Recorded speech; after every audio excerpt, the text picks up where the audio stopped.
Have you ever struggled to line up your Pixel phone just right on a wireless charger? You place it, then shift it, then wait for the charging icon, only to find it didn't even start charging. Well, that problem might be going away with the Pixel 10. According to reports, Google is finally bringing something Pixel fans have been asking for: magnets built directly into the phone. And not just for show, these magnets are part of a new system that's expected to work just like Apple's MagSafe. It's called Pixelsnap. Now, wireless charging on Pixels isn't new, but what's always been missing is the magnetic part. With iPhones, the charger snaps right into place, no guessing or shifting around. With most Android phones, you still have to find the sweet spot manually, unless you use a special case. But the Pixel 10 is expected to change all that. It's rumored to support QI 2.2 wireless charging, which is the latest version of the QE standard.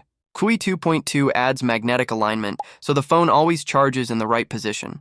Even though it can technically support up to 60 watts of charging power, Google probably won't go that far.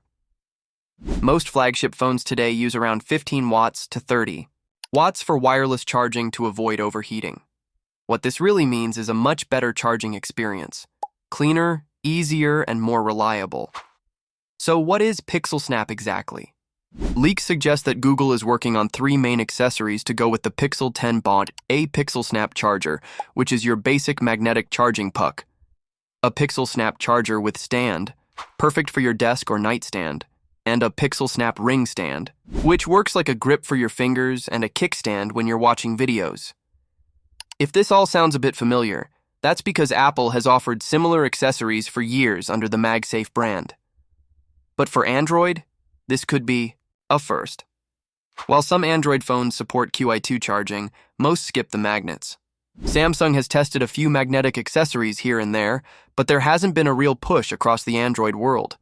If these reports are true, Pixel 10 might be the first to take it seriously.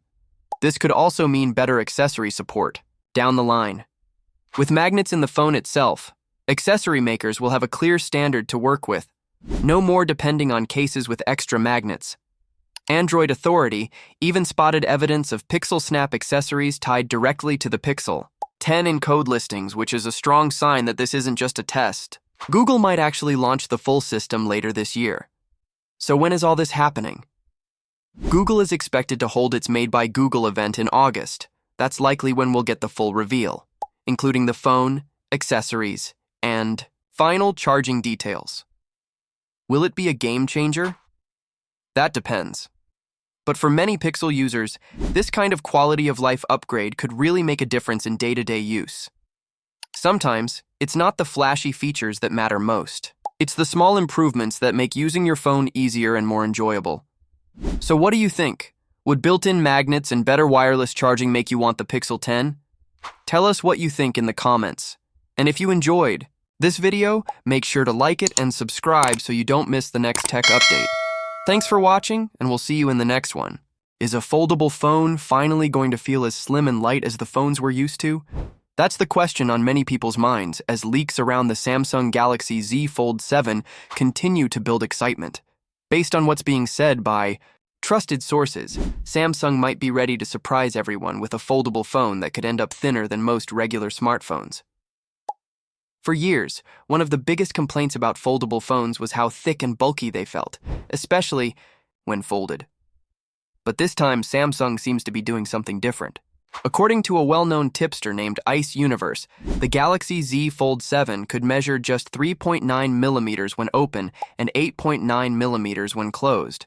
If this turns out to be true, it would make it the slimmest foldable phone ever made, and slimmer than many regular phones too. Making a foldable phone this thin might sound risky, especially when it comes to battery life. But Samsung appears to have figured that part out too.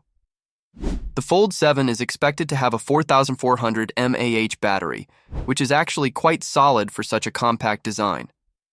Reports say Samsung will be using new battery and charging tech to fit everything into this slim device without making big sacrifices.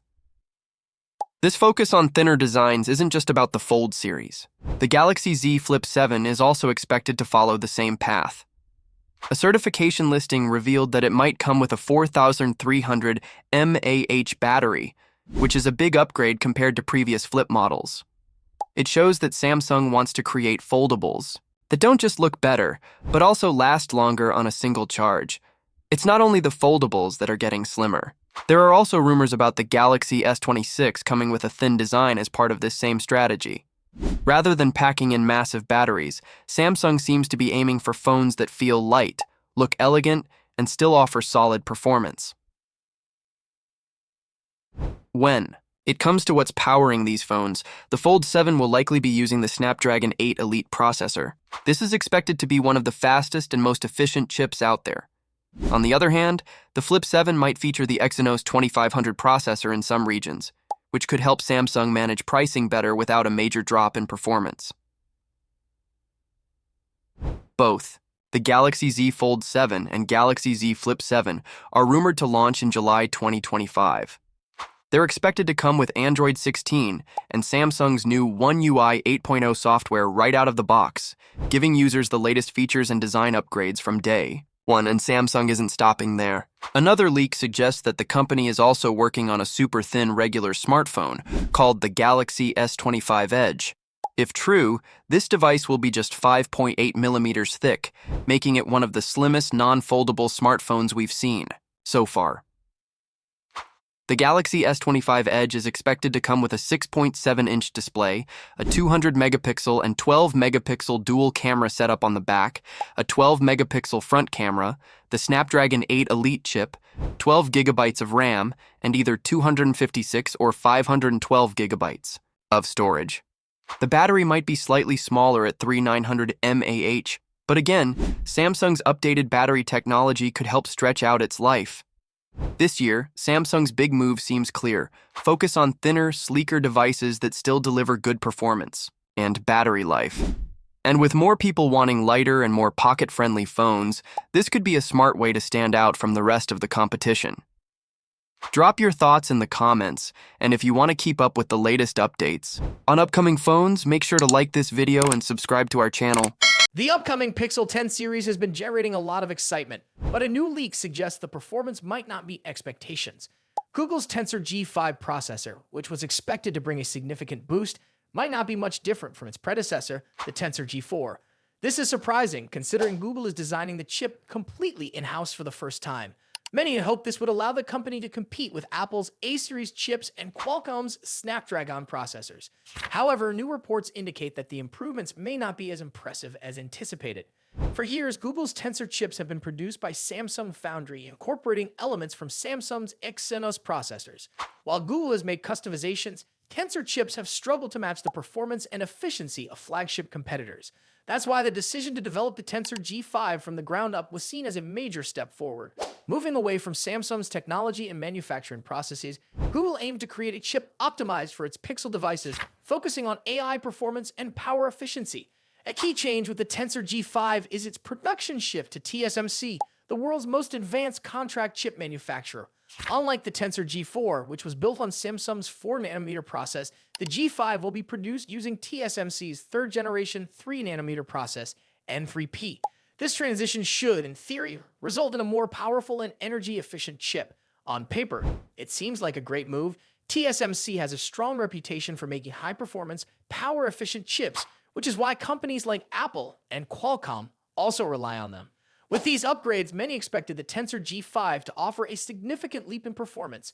Google appeared to be taking all the right steps, switching manufacturers for better chip quality, upgrading to a more advanced fabrication process, and designing the processor independently rather than relying on Samsung's Exynos architecture. But according to a leak